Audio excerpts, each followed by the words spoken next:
नमस्कार दोस्तों, technical farming में आपका फिर से स्वागत है। आज की स्टोरी बेहद इम्पॉर्टेंट है, बेहद ज़रूरी है उन किसानों के लिए जो ऑर्गेनिक खेती कर रहे हैं या करना चाहते हैं। बहुत से लोग सवाल करते हैं कि ऑर्गेनिक खेती में पैदावार कम हो जाती है, उत्पादन ज़्यादा नहीं मिलता, बीमारियों का कंट्रोल नहीं होता या और समस्याएं आती हैं। इसी कारण ज़्यादा लोग अभी भी ऑर्गेनिक खेती की तरफ नहीं आए हैं। मेरे साथ हैं डॉक्टर अजय बोहरा, ऑर्गेनिक खेती के एक्सपर्ट हैं, बहुत से लोगों को ट्रेनिंग दे चुके हैं।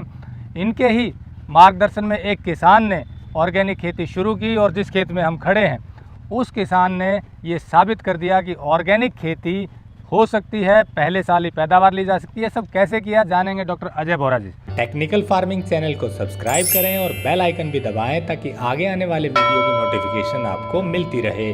ऑर्गेनिक खेती जो हमारे किसान साथी घबराते हैं कि पता नहीं क्या क्या व्यवस्थाएं करनी पड़ेगी तब जाके हम ऑर्गेनिक खेती कर पाएंगे, और जब शुरुआत करते हैं तो यील्ड कम आएगी, उत्पादन कम आएगा, 3 साल तक उत्पादन बहुत कम रह जाएगा, उसके बाद में उनका उत्पादन ठीक हो पाएगा, वो बैकफुट पे चले जाते हैं। हालांकि ये बातें सही है, लेकिन ये डिपेंड करता है फार्मर की मेहनत के और लगन के ऊपर और जिन संसाधनों का उसने यूज़ कर रखा है। इन चीज़ों का बहुत बड़ा रोल है। हमारे अमरजीत भाई हैं जिनके फार्म पे हम खड़े हैं ईसरवाड़ में, भिवानी ज़िले में। अमरजीत भाई ने घर पे बायोगैस प्लांट लगा रखा था और उस बायोगैस प्लांट की स्लरी से अमरजीत भाई ने 4 एकड़ के फार्म को इतना अच्छे तरीके से तैयार किया है।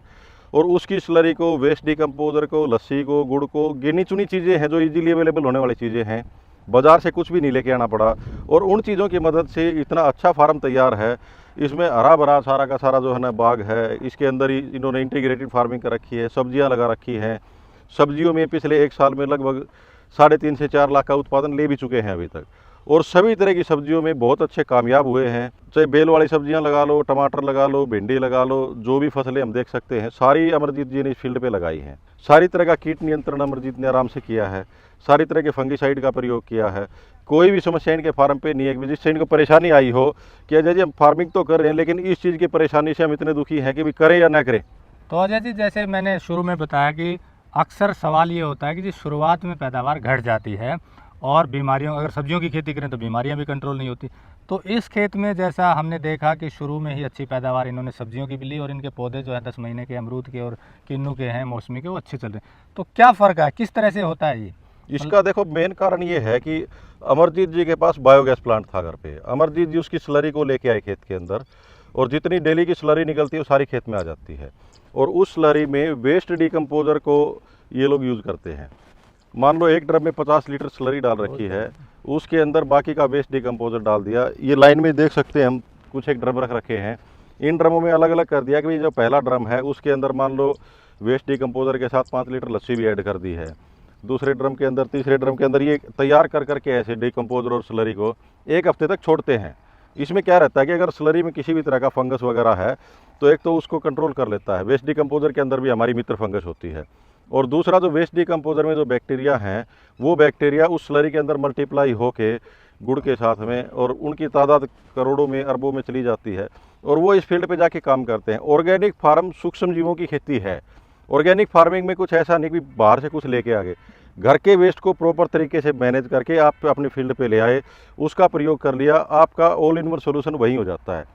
17 टाइप ऑफ प्रोटीन्स और न्यूट्रिशंस के हमारे प्लांट को ज़रूरत पड़ती है, उन सब चीज़ों की पूर्ति हमारे जो बैक्टीरिया हैं वो कर देते हैं। और साइंटिफिक तरीके से अगर कोई गवर्नमेंट की लैब हो तो हम ये प्रूव कर सकते हैं, अगर कोई कोऑपरेट करे तो टाइम टू टाइम टेस्ट करके कि भी जो हम खाद बना रहे हैं, जिनका हम प्रयोग कर रहे हैं, उसमें किन किन चीज़ों की कितनी कितनी पूर्ति हो सकती है। लेकिन जो आमतौर पे किसान वाली भाषा होती है उसमें अगर बात की जाए ना तो ये एक संपूर्ण कामयाब फील्ड है। इस फील्ड को देखने के बाद आप किसी भी चीज़ की कमी की बारे में नहीं कह सकते कि भी इसमें इस चीज़ की कमी रही है। सारी चीज़ें बहुत ही अच्छी चल रही हैं, नई कीट नियंत्रण पे कोई भी समस्या आ रही है नहीं। तो ये बोला जाता है भी ऑर्गेनिक फार्मिंग जब स्टार्ट करते हैं तो पहले साल कीटों पे कंट्रोल नहीं कर पाते फार्मर, दूसरे साल कुछ हद तक कर पाते हैं और तीसरे साल में कामयाब हो पाते हैं। इतनी समस्या रहती कीटों की, लेकिन यहाँ पे मित्र कीट इतने हैं कि शत्रु कीटों की समस्या ही नहीं आती है। और ये जो एटमॉस्फेयर तैयार किया गया है ना, इसमें छोटी छोटी चीज़ों का इतना ध्यान रखा गया है बहुत ही बारीक तरीके से। अब इसकी जो डोज की बात की जाए तो इसका जैसे सेट पैटर्न कर रखा है कि जो स्लरी हमारी तैयार होगी है डिकम्पोजर के साथ, उसको बाल्टी में डाल के और डब्बे के साथ प्लांट टू प्लांट दिया जाता है। अब अगर फार्मर मेहनत तो करता नहीं है और ब्लेम कर देता है जी हमने तो की थी जी, डाल दिया था जी, कुछ हुआ नहीं, इसमें अगर बात करें फील्ड में तो इसमें यील्ड 1% भी घटी नहीं है। जितनी पैदावार ये पेस्टिसाइड डाल के ले सकते थे या फर्टिलाइज़र डाल के ले सकते थे, उससे कहीं ज़्यादा पैदावार इन्होंने इस फील्ड से ली है। और संपूर्ण रूप से इन्होंने अपने चारों तरफ का जो एरिया है, ये किसानों का एरिया है, यहाँ चारों तरफ खेती होती है। और इस खेती के माहौल में रोज़ाना जो है ना लोगों की लाइन लगी रहती है किसानों के अमरजीत जी के पास, सिर्फ ये देखने के लिए कि पहली बार में आपने खेती की, ऑर्गेनिक तरीके से खेती की। जबकि अमरजीत जी बिजनेसमैन हैं, उनकी खुद की शोरूम है इलेक्ट्रॉनिक्स का, और उसके बावजूद भी टाइम निकाल के उन्होंने इसको पहली बार में ऑर्गेनिक कैसे कर लिया, हर एक चीज़ को इतने अच्छे तरीके से मैनेज किया है, कीट नियंत्रण का भी इतना अच्छा प्रबंध किया है, कोई समस्या नहीं आई है। और पैदावार नॉर्मल खेती के बजाय बढ़ के मिली है। जो इनके और जानकार हैं, सब्जियों का काम करते हैं या फ्रूट्स के बाग लगा रखे हैं, वो लोग भी देखने आते हैं इस चीज़ को कि अमरजीत जी हम तो बहुत सालों से कर रहे हैं, लेकिन उसके बावजूद भी अगर आपके फार्म को देखते हैं तो हम कामयाब अपने आप को नहीं मानते हैं इस फील्ड को देख के। क्योंकि ये तो ऑटोमेटिकली देखने के बाद खेती करने वाला फार्मर फील्ड को देखते ही समझ जाएगा कि ये फील्ड क्या बोल रही है। तो अजय जी, जैसे आपने बताया कि गोबर की स्लरी डालकर और जिसमें डीकम्पोजर मिला के, लस्सी मिला के जो तैयार होता है मटेरियल, उससे पोषक तत्वों की पूर्ति लगभग हो जाती है जी। तो ज़्यादातर जो ऑर्गेनिक फार्मर ये कहते हैं कि पैदावार घट जाती है शुरुआत में, वो क्या कारण है? वो कहीं ना कहीं मैं तो मेहनत की कमी मानूंगा जी। भाई हम काम करते हैं, हमारी आदत ऐसी हो रखी है कि वर्किंग आवर हमारे कम हो चुके हैं, और वर्किंग आवर कम होने के कारण अब प्लांट टू प्लांट अगर खाद डालने वाली बात की जाए तो मैक्सिमम फार्मर करते ही नहीं है। उन्होंने तो ये ऐसा चाहिए भी एक बार डाल दिया जी, उसके बाद दोबारा तो फसल में मान लो 6 महीने क्रॉप चलनी है, बोला जी हम 2 बार डाल देंगे, 3 बार डाल देंगे, रिपीट नहीं करेंगे। इतना काम नहीं हुआ खेत के अंदर, सिर्फ एफर्ट की कमी है। अगर वो लोग एफर्ट करें और मेहनत करें तो ये इतना इजी कॉन्सेप्ट है, कोई भी फार्मर आए जी देख के बताए ना। दूसरा सवाल ये आता है कि बहुत से साइंटिस्ट कहते हैं जी आप ऑर्गेनिक तरीके से पोषक तत्वों की पूर्ति कर ही नहीं सकते, क्योंकि नाइट्रोजन एनपीके की जो बात आती है वो कॉन्सेंट्रेटेड फॉर्म में जैसे यूरिया के बैग में और उसमें मिलता है, तो उस तरह से गोबर की खाद या इससे पूर्ति नहीं कर सकते। लेकिन जैसा ये फील्ड हम देख रहे हैं इसमें कोई कमी नहीं है, तो क्या जैविक तरीके से 17 पोषक तत्वों की पूर्ति हो सकती है? बहुत आसानी से हो सकती है जी। देखो हमें किताबी ज्ञान नहीं है, लेकिन प्रैक्टिकल अनुभव है सारा का सारा। जो लोग इस बात को चैलेंज करते हैं कि बगैर आप शॉप पे जाए पूर्ति नहीं कर सकता एक फार्मर, उन लोगों से मेरी स्पेशल रिक्वेस्ट है कि आप लोग आएँ, अपनी लैब के साथ आएँ, चैलेंज के साथ आएँ। आप हमारे जो खाद हम बनाते हैं उनकी टेस्टिंग करवाइए कि भाई ये जो खाद है, इस खाद में किस चीज़ की कितनी पूर्ति हो पा रही है। हमारी मिट्टी को टेस्ट कीजिए, हमारे पानी को टेस्ट कीजिए, हमारे प्रोडक्ट को टेस्ट कीजिए, उन चीज़ों को टेस्ट करके बताइए ना, तब तो तर्क वितर्क हो सकता है। अब किसान वाली भाषा में बात करें तो सब कुछ यहाँ पे नॉर्मल से भी अच्छा चल रहा है। तो इसमें गोबर मतलब उसको अगर अलग अलग तरीके से प्रयोग करें तो जैसे बताया कि गोबर को स्लरी बना के डिकम्पोज करके तैयार करेंगे तो ज़्यादा पोषक। तो कमी जो रह जाती है, जैसे एक तो आपने कहा मेहनत की कमी, यानी कि गोबर या दूसरी चीज़ों को सही तरीके से तैयार करने में भी कमी रह जाती है जिससे कि पैदावार घट जाती है। देखो इस चीज़ में फार्मर ने फील्ड पे क्या कर रखा है, एक्चुअली में क्या होता है कि फार्मर करते कुछ है बताते कुछ है। बहुत सारे फार्मरों के साथ मेरा ऐसा हुआ है, देखना हुआ है कि फ़ोन पे तो बता देते हैं अजय जी हमने ये सब तो किया था फिर भी दिक्कत आ गई हमारे, और उनको ये नहीं पता होता। हम कई बार जो है ना औचक निरीक्षण कर लेते हैं, फील्ड पे भी चले जाते हैं। तो जब फील्ड पे गए, जब उनकी मेहनत देखी, उनसे हमने पूछा बताइए जी प्रैक्टिकली आपने कैसे किया, क्या किया है, तो उनके चेहरे पे हेजिटेशन आ जाती है और वो बात ही नहीं कर पाते जी। तो वो आंखें चुराने वाली जो बात होती है ना, वो कहीं कहीं दर्शाती है कि भाई फार्मर ने मेहनत तो की है, फॉलो भी किया है हमारी इंस्ट्रक्शंस को, लेकिन न तो प्रॉपर तरीके से किया है और न ही प्रॉपर टाइम पे किया है। आपको अगर न्यूट्रिशन बता रहे हैं कि भाई आपने जितना पानी डालना है, इसके साथ मान लो डिकम्पोजर चलाना है, क्योंकि आप जितनी खाद डाल रहे हैं ना उसको डिकम्पोज भी करना है।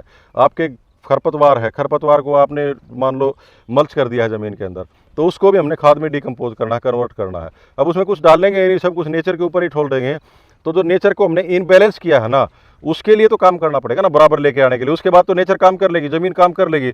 अगर सूक्ष्म जीव ज़मीन में भरपूर मात्रा में है तो उसके बाद ये एफर्ट कम होते चले जाएंगे और ज़मीन अपने आप काम करती चली जाएगी। तो आपका निष्कर्ष ये है कि सूक्ष्म जीवों को बढ़ाने के लिए, ऑर्गेनिक कार्बन को बढ़ाने के लिए अलग अलग तरीके से जैविक चीज़ों का प्रयोग करें, खाद का, गोबर की स्लरी का और जैविक पेस्टिसाइड का या जीवामृत, घन जीवामृत। तो जब एक बार बढ़ जाएंगे, ऑर्गेनिक कार्बन बढ़ेगा, जीव बढ़ेंगे, तो धीरे धीरे उनके लिए आसानी। इसमें एक मेन बात और है जी, जो सोचने वाली बात है। देखो हम सामान्य प्रकृति के लोग जो सोचते हैं ना, अब मान लो हमने कोई भी बैक्टीरिया ले लिया, कल्चर ले लिया, कोई भी खाद ले ली, उसकी न्यूट्रिशन वैल्यू के ऊपर बात करते हैं। अब मान लो 1 लीटर खाद को हम इस फील्ड पे डालते हैं, उसमें जो जीवाणु है ना, उनका सर्वाइवल रेशो मोर देन 95% रहेगा, क्योंकि ये फील्ड उनके लिए अनुकूल है। लेकिन अगर बात करें विपरीत परिस्थितियों में, जिस खेत के अंदर कपास की, धान की या आपका गन्ने की खेती कर रखी है, वो लोग एक्सेसिव यूज़ ऑफ पेस्टिसाइड का करते हैं। बहुत ज़्यादा खाद डालते हैं उसके अंदर, फर्टिलाइज़र लेके आते हैं। अब अगर उसी खाद को 1 लीटर को हम उस फील्ड में डालेंगे तो वो जो बैक्टीरिया जो है, जो सूक्ष्म जीव हैं, उनका सर्वाइवल रेशो लेस देन 5% रहेगा, क्योंकि उनको अनुकूल वातावरण ही नहीं मिला वहाँ पे ऑलरेडी इतना पेस्टिसाइड है कि वो बेचारे जिंदा रह ही नहीं पाते। तो अगर वो फार्मर इस फील्ड से कंपेयर करता है, यूँ बोलता है जी मैंने आपने जैसा बोला था वैसे कर तो दिया लेकिन मेरे हाथ उत्पादन हुआ ही नहीं। अब जो डिफरेंस है ना, वो डिफरेंस है परिस्थितियाँ समझने में। अब फार्मर इस चीज़ को एग्री करके चले कि भाई आपने पहले जो कंटेंट डाल रखा है उस कंटेंट को रिड्यूस करने में नेचर को टाइम लगेगा, उसके लिए हमें मेहनत बढ़ानी पड़ेगी ताकि उस चीज़ को जल्दी हम रिड्यूस कर सकें। जितना पेस्टिसाइड हमने डाल रखा है, जितना जहर हमने डाल रखा है, मैक्सिमम फार्मर तो दुकान पे जब जाते हैं खाद बीज वाली दुकान पे, तो यही नहीं पता उनको लेके क्या आना। वो यूँ बोलते हैं जी नरमा की खेती है, एक स्प्रे कर दिया दूसरा दे दो। अब वो दुकानदार की मर्जी है दूसरा कौन सा देता है, बोला बाबू जी ये अच्छा है आप ये ले जाओ, इसका बड़ा अच्छा रिजल्ट है। तो फार्मर को तो पता ही नहीं है ना उसके अंदर क्या डाल रखा है, और नहीं उसको नाम से मतलब, उसको तो मतलब ये है कि भाई दुकानदार ने दे दिया, अच्छा बता दिया, इसको यूज़ कर लेंगे। तीसरा स्प्रे आएगा तो जाके बताते हैं 2 स्प्रे कर दिए हैं, अब कौन सा करना, तो बोलेंगे तीसरा कर दो, अब चौथा कर दो। तो हमारे जो फार्मर हैं, खासकर मेरी अपील उनके युवा पीढ़ी से है, जो बच्चे हैं, जो शिक्षित हैं, जिन्होंने इतनी अच्छी क्वालिफिकेशन कर रखी, पढ़ाई कर रखी है, तो वो थोड़ा सा अपना दिमाग का प्रयोग करें कि भाई एक दुकानदार ने बोल दिया, कंपनी ने प्रोडक्ट दे दिया, हम उस पर आँख बंद करके विश्वास क्यों करें। क्यों ना हम प्राकृतिक तरीके से, जो 1960 से पहले जो खेती होती थी उस टाइम तो कोई भी पेस्टिसाइड नहीं था जी, कोई भी तरह की खाद नहीं आती थी, कोई भी फंगिसाइड नहीं आते थे, कोई भी दवाइयाँ मिलती ही नहीं थी। यूरिया बड़े धक्के से डाला जाता था, हमारे फार्मर तो खेत में जाने नहीं दिया करते। तो उस टाइम जो सरकारी अधिकारी होते थे वो रात को आया करते, जिस खेत में पानी दे रखा है उस खेत में यूरिया फेंक के चले जाया करते रात को। तो ज़बरदस्ती किसानों के ऊपर थोपा गया था। जब फसल की पैदावार निकलती थी तब उस फार्मर को बताते थे अधिकारी भी आपके खेत में हमने 1 बार यूरिया डाला है, 2 बार डाला है, तब आपकी पैदावार अच्छी। इस तरह से हमारे फार्मर को तो यूरिया पे, DAP पे लाया गया है ज़बरदस्ती, क्योंकि उस टाइम पे अनाज की किल्लत थी, पैदावार ज़्यादा चाहिए थी। अब ऐसा नहीं है, हमारे पास साधन है, हम सक्षम हैं, पैदावार के भी चरम पे खड़े हम। तो अब उस चरम को मेंटेन करने के लिए अगर हम देखें तो हमारा जो युवा पीढ़ी जॉब की तरफ भाग रहा है ना, ऑर्गेनिक फार्मिंग उनके लिए एक ऑप्शन है। कहीं भी जाने के बजाय, जॉब करने के बजाय वो खेती करें, साइंटिफिक तरीके से करें। मैं ये नहीं कहता कि भी 1960 से पहले करते थे वैसे ही कर लो, लेकिन आप उस चीज़ को सोचो और समझो कि भाई अब हम क्या कर रहे हैं, हमारे पास ऑप्शंस क्या क्या हैं। आप अगर एकदम से सारी फील्ड पे नहीं कर सकते, एक छोटा सा पार्ट तो सेलेक्ट कर सकते हैं जिसके ऊपर एक्सपेरिमेंट कर सकें। अगर हमारा हर एक युवा एक्सपेरिमेंट करने लग जाएगा तो हमारी तो मुहिम कामयाब हो जाएगी। हम तो ऑर्गेनिक फार्मिंग की ट्रेनिंग देते हैं, हमारा मकसद ट्रेनिंग देने का यही है कि हम समाज को जहर मुक्त कर सकें और हमारे युवा को खेती की तरफ आकर्षित कर सकें, ताकि उनको ये न रहे कि भी अगर हमारे को खेती करनी पड़ेगी तो ये लास्ट ऑप्शन है कि भी अगर कुछ भी करने को नहीं मिला तो खेती करनी पड़ेगी।